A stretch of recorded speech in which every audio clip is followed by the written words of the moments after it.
dia na terapia eu tive uma inspiração e eu soltei o seguinte comentário para o meu analista: a adolescência e a idade adulta são uma nota de rodapé da infância. Isso porque me pareceu, após aquela sessão, que tudo que vinha depois da infância era um comentário sobre ela. E o tipo de comentário feito determinaria quem nós seríamos dali em diante. Em seguida eu comentei com o meu analista sobre um sentimento curioso que eu já tinha há alguns dias, que era de me abraçar criança, né, sabe, de pegar o moleque e acolher mesmo. E aí no mesmo instante ele recomendou o filme Rocketman, que é dirigido pelo Dexter Fletcher, foi escrito pelo roteirista Lee Hall e ele conta a história do cantor e compositor Elton John, que é estrelado pelo autor Taron Egerton. Bom, aí depois de alguns dias eu fui assistir o filme e olha, eu posso dizer que o meu analista não errou na sugestão e por isso eu queria falar hoje sobre esse filme. Para contribuir na análise de alguns pontos que eu quero destacar, eu queria adotar como referência um livro chamado Medo da Vida, do psicanalista Alexander Lowen, que eu li um pouco antes de assistir o filme. E eu acho que esse texto ele caiu como uma luva para pensar sobre diversos aspectos desse longa-metragem, sobretudo porque eu entendi que o grande tema da sua narrativa é a infância e o impacto que ela exerce no desenvolvimento dos indivíduos. No caso, se referindo especificamente à história do Elton John. Então, bora lá, depois da vinheta.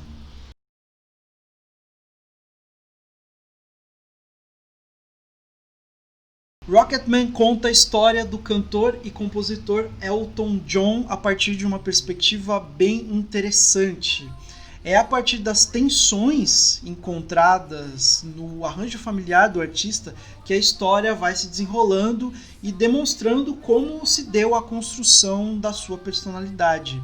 A mãe do Elton John aparece na narrativa como uma mulher rejeitada pelo marido, que é um homem extremamente ausente do lar.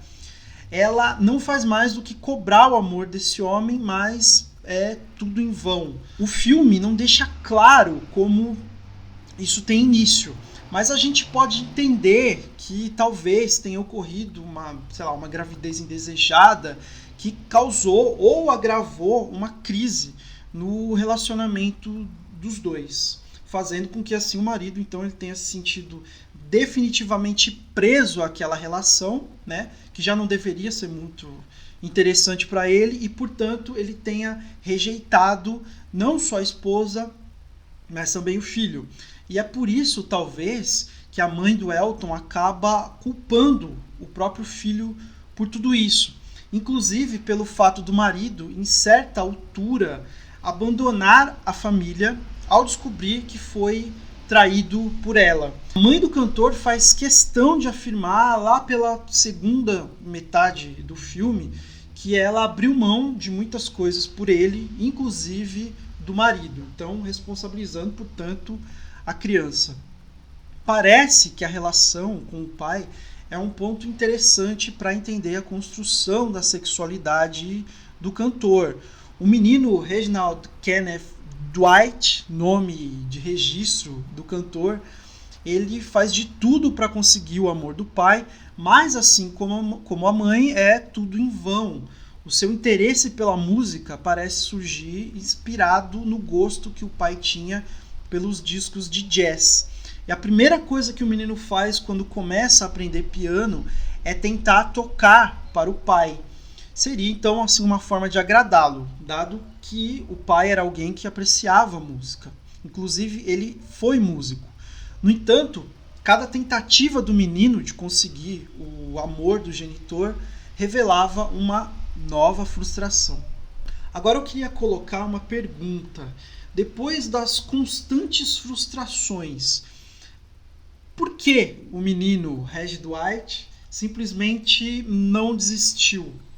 Por que ele levou essa busca por amor até a vida adulta e ainda por cima atribuiu a si mesmo uma culpa pelo fracasso? Eu faço essas perguntas porque foi justamente esse o comportamento que ainda pode ser observado no casamento com o seu empresário, o John Reid, um homem extremamente abusivo psicologicamente. Assim como Elton John fazia com o pai, ele tenta de todas as formas conquistar o amor do marido, mas só consegue ser rejeitado e humilhado constantemente.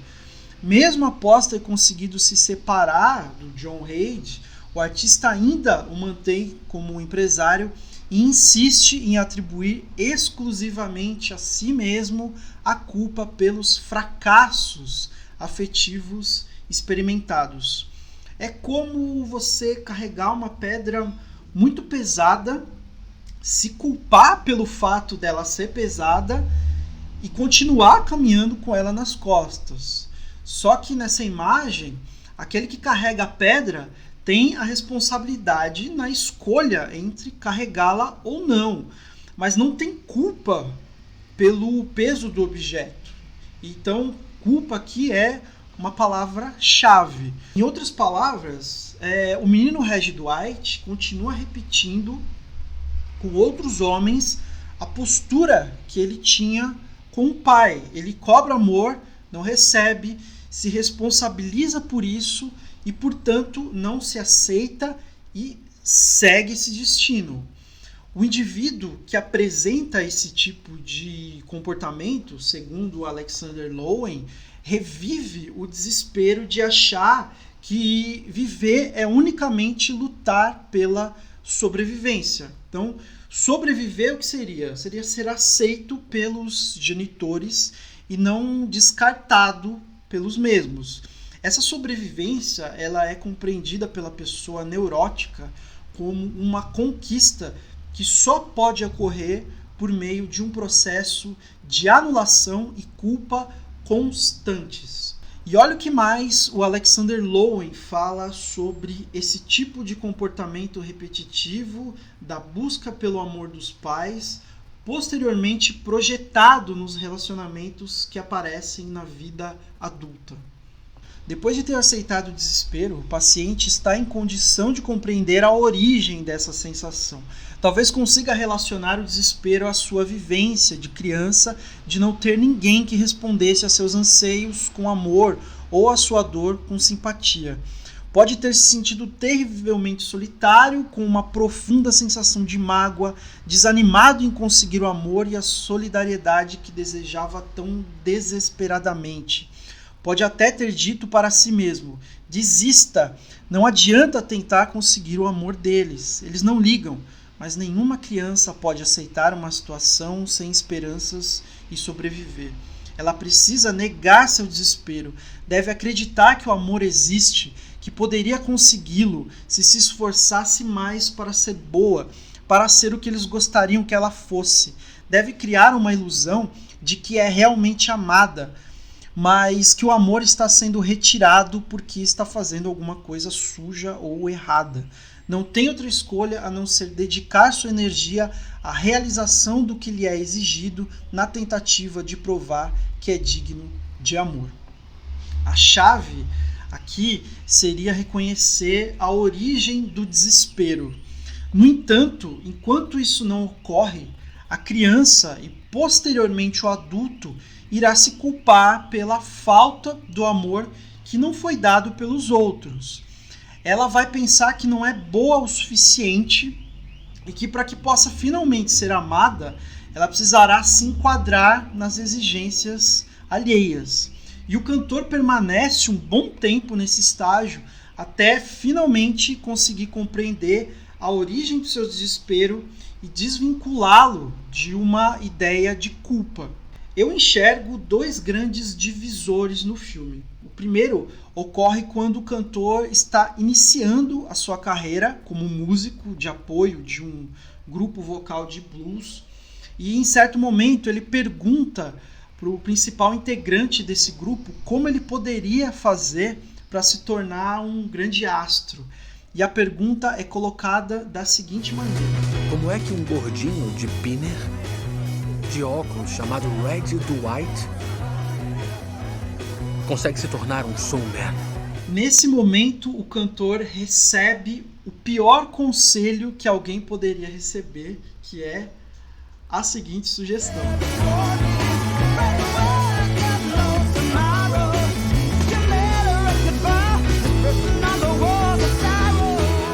eu sou um cara preto e magrelo, de Detroit, cujo verdadeiro nome é Rodney Jones. Eu toquei em inferninhos de beira de estrada por 10 anos. Até descobrir o que eu tinha que fazer. Você mudou o seu nome? Não apenas o nome. Precisa matar a pessoa que você é para conseguir virar a pessoa que você gostaria de ser.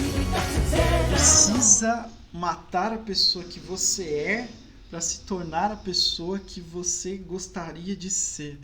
E aí, a caixa de Pandora da vida do Elton John foi aberta naquele instante. Ao longo da maior parte do filme, tudo que o artista faz é justamente tentar matar o menino Red Dwight para se tornar alguém idealizado e que finalmente conquistaria o amor das pessoas. E diga-se de passagem, isso é o que ele já tentava fazer, se culpando constantemente pela falta de amor dos pais. E agora eu acho interessante citar a definição da palavra destino, segundo o Alexander Lowen. Uma das características do destino é a previsibilidade. Aqueles de nós que não acreditam em destino ou em oráculos podem pensar que o futuro é imprevisível. Até certo ponto isso é verdade, mas existe uma extensão maior de previsibilidade na vida do que o percebe a maioria das pessoas. Predição é algo possível onde existem estruturas, pois a estrutura determina a função e a ação. Esse é um conceito fácil de ilustrarmos. Devido à sua estrutura, um automóvel não pode voar como um avião. Pode-se com toda a segurança predizer que rodará no solo. Devido ao fato de o corpo humano ter uma determinada estrutura, pode funcionar de determinadas maneiras e não de outras. Apesar de podermos nadar debaixo da água, não podemos respirar debaixo da água como os peixes porque não temos guelras. Uma estrutura coloca limites, o que possibilita a predição. Assim, conhecendo a estrutura das instituições do governo, podemos predizer seu comportamento. Da mesma forma, seria possível predizer que, mantidas igualmente todas as demais condições, uma pessoa de uma perna só não pode correr tão depressa quanto uma de duas pernas. O número de exemplos é ilimitado. Uma vez que a estrutura determina o comportamento, ela cria o destino. Ou seja, o destino é um comportamento previsível determinado por uma estrutura. No caso, a nossa estrutura determinante seria o caráter, do ponto de vista psicológico. É a partir dessa estrutura que nós faremos escolhas, que nós tomaremos atitudes na vida. E segundo o Lowen, negar a sua estrutura de caráter é negar a si mesmo. A ideia de uma terapia para o autor não é seguir o conselho que deram ao Red Dwight, de matar a si mesmo para gerar um outro, ou seja, derrubar a estrutura para gerar uma nova. Para o autor, isso seria impossível. A ideia da terapia é conduzir o analisando a aceitar sua personalidade sem culpa, justamente o que, numa uma relação familiar abusiva, é negado à criança de muitas formas. E no capítulo Ser e Destino, olha só o que diz o Alexander Lowen. São poucas as pessoas em nossa cultura que têm a coragem de ser elas mesmas. A maioria adota papéis, põe máscaras, veste disfarces. Não acreditam que seu self genuíno seja aceitável. Não foi aceito pelos pais. Não faça essa cara triste, diz a mãe. Ninguém amará você, põe um sorriso nessa cara. E assim a criança coloca uma máscara sorridente para ser amada. Ombros para trás, peito para frente, diz o pai, para o seu filho pequeno, que então passa a adotar essa fachada de masculinidade. Os papéis e jogos, em geral, desenvolvem-se com mais sutileza em resposta a exigências implícitas e a pressões por parte dos pais. As máscaras, disfarces e papéis tornam-se estruturadas no corpo, porque a criança acredita que essa impostura conquistará a aprovação e o amor dos pais. Nossos corpos são moldados por forças sociais dentro da família que modelam e determinam o nosso destino, que é o de termos que tentar agradar para receber aprovação e amor. Talvez você esteja se perguntando, mas os pais não devem educar os filhos? Eles não devem ensinar boas maneiras, valores, procedimentos? Sim, eles devem. Como afirma o próprio Lowen, os pais são os representantes da cultura. São os pais que têm a responsabilidade de inspirar nos filhos os valores da cultura. Sendo assim, é inevitável que a natureza animal da criança não seja modificada. Mas a questão aqui é como isso é feito. Se com amor e compreensão ou de um modo que essa modificação ocorra de uma forma abrupta, traumática, como uma violação do espírito. E essa segunda possibilidade é que acaba gerando nos indivíduos um comportamento neurótico. O comportamento neurótico não consegue interpretar que as escolhas repetidas geram os mesmos resultados. E o indivíduo nessa condição, ele segue apostando então nas mesmas escolhas. E o sofrimento é sempre o mesmo, porque a atitude é sempre a mesma. Isso pode explicar porque o personagem do artista em Rocketman insiste em buscar o amor das pessoas e ao mesmo tempo recusar a sua personalidade. Reconhecer a origem do seu desespero e compreender que ele ficou para trás e que agora nós somos adultos seria o primeiro passo para escapar desse círculo vicioso. O segundo divisor do filme, ao meu ver, ele ocorre no momento em que o cantor perde o seu melhor amigo, o seu irmão de consideração, o letrista Bernard John Taupin. O Bernie consegue perceber em muitos momentos que o comportamento do seu melhor amigo é destrutivo. O próprio Bernie é atingido pela postura ressentida do seu amigo. E se por um lado o cantor se achava a pior pessoa do mundo, por outro lado ele projetava nas pessoas uma raiva por se sentir assim. É como uma prisão onde a pessoa não consegue enxergar exatamente a origem do seu comportamento e não sabe o que fazer com os sentimentos que decorrem dessa origem e desse comportamento. Antes éramos só nós dois, agora tem uma tonelada de gente só pra fazer as músicas. Peraí. Você não sente vontade de chegar lá e cantar sem essa parafernália ridícula? É só ser você mesmo, Red. E por quê? Eu ia querer isso. Você não estaria falando essas merdas pra mim se fosse meu amigo de verdade. As pessoas não pagam pra ver Reginald Dwight. Elas pagam pra ver Elton John. Nunca mais me diga como fazer a droga do meu trabalho. A cena em que o Bernie desiste do seu amigo, né? Na verdade ele nunca desiste, mas ele resolve ir embora, é o ponto de virada para o cantor. O Bernie é a única fonte do amor que ele sempre buscou na vida, mas não enxergava isso, né? Vale lembrar que o único que diz eu te amo pro Elton ao longo de todo o filme é o Bernie. Quando o amigo vai embora, ele percebe que algo precisa mudar, e essa mudança pede que ele reveja o seu vício nas drogas, no álcool, e que ele reconsidere a sua relação com a própria infância. E aí, finalmente, num arrobo desesperado, dando um grito pela vida, o Elton John deixa para trás um público que o esperava ansioso para vê-lo em um show que aconteceria em Nova York, no famoso Madison Square Garden, e vai para uma clínica de reabilitação onde ele terá a oportunidade de finalmente perder o seu medo da vida. It'll take you a couple of vodka and tonics to set you on your feet again. You know they can't hold you forever. I didn't sign up for you. I'm not a present for your friends to open. This boy's too young to be singing.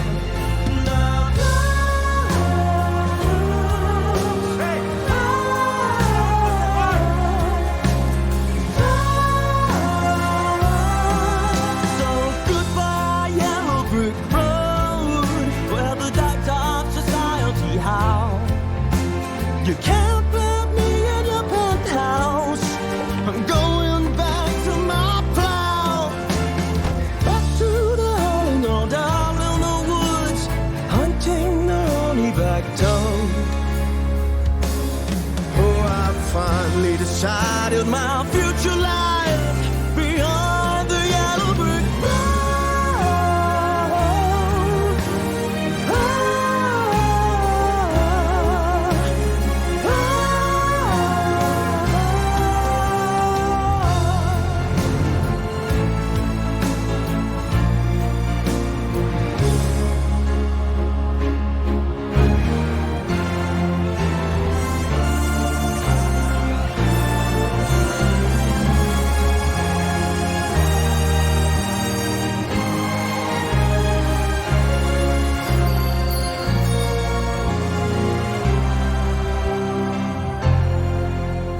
Eu considero essa cena o ápice do filme. No geral, esse filme é construído de uma maneira muito musical, muito poética. Ele vai entrelaçando as músicas do cantor com as suas experiências de vida. E eu achei incrível como isso é apresentado ao longo da narrativa, né? Os sentimentos, os anseios, as fantasias vividas pelo músico, a forma como ele vai interpretando os acontecimentos da sua vida a partir da sua estrutura de caráter, são apresentados por meio dessa perspectiva musical, embora eu não considere um filme propriamente musical, porque ele não dá destaque exclusivo para esses momentos. Sobre a cronologia dos fatos da vida do cantor e a sua obra, como eu não sou um fã do cantor, eu não sei se eles obedecem a uma linha do tempo dos fatos, mas eu acho que para esse tipo de narrativa isso nem importa. Isso porque eu imagino que o tempo cronológico não é algo tão exato quando nós nos referimos à vida psíquica.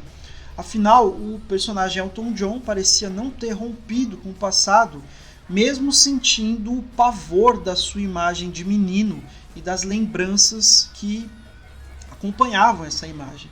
Ele parecia reviver esse passado infinitamente nas suas experiências, até passar pela situação limite, da perda do seu melhor amigo e finalmente decidir romper com o seu comportamento repetitivo e experimentar uma nova atitude, rompendo também assim com o seu medo da vida. E finalmente, no final do filme, o artista consegue dar uma resposta diferente para a vida. E essa resposta vem no diálogo simbólico que ele tem com a mãe, o pai, o ex-marido e o melhor amigo.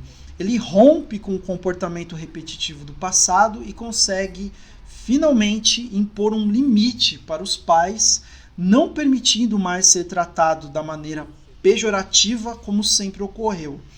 Em relação ao ex-marido, ele resolve tirar de si a culpa por não ser amado e passa a se responsabilizar, o que é diferente de se culpar, pelo erro de ter feito de tudo para não perder algo que na verdade ele nunca teve, que é o amor de uma pessoa incapaz de amar. Essa nova perspectiva permite que o Elton John finalmente compreenda o valor que o melhor amigo tem na sua vida, que o amor que ele tanto buscava estava nessa figura e que é possível ser amado por mais pessoas, sendo ele mesmo. Conforme o próprio Bernie diz nessa cena: sempre amei e sempre vou amar. Você compõe músicas que milhões de pessoas adoram. E é isso que importa. só precisa se lembrar de quem você é e se aceitar. Você só precisa lembrar de quem você é e se aceitar. E é isso que ele faz. Ele se aceita e se reconhece.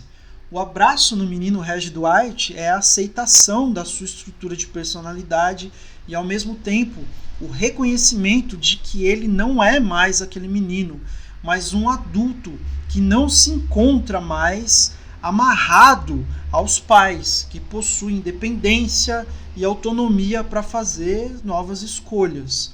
Compreender e trabalhar isso pode finalmente libertá-lo do desespero, da autorrecusa, da ingenuidade da criança, enfim, do seu medo da vida.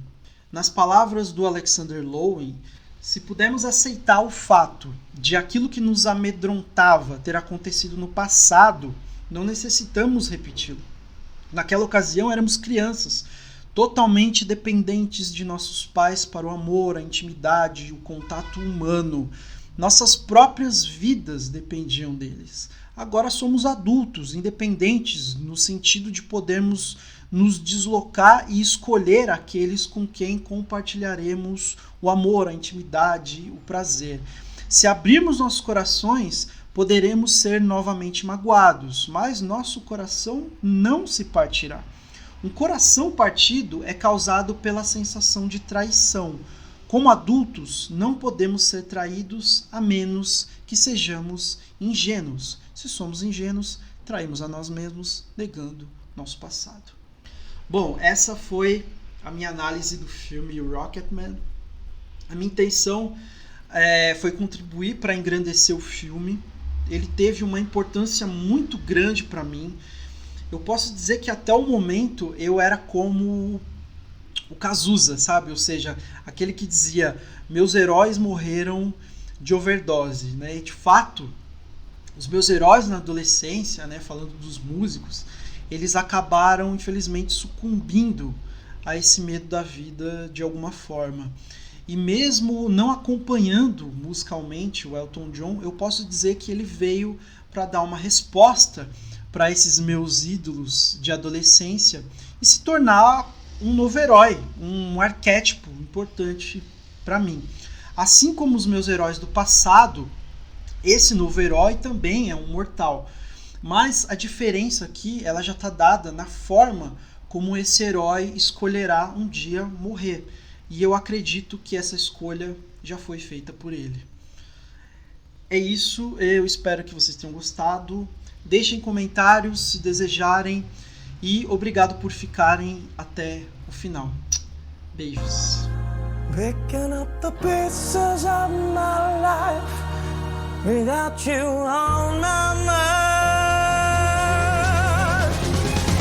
What I never could have hoped to win, you're sliding down the road to lead me again.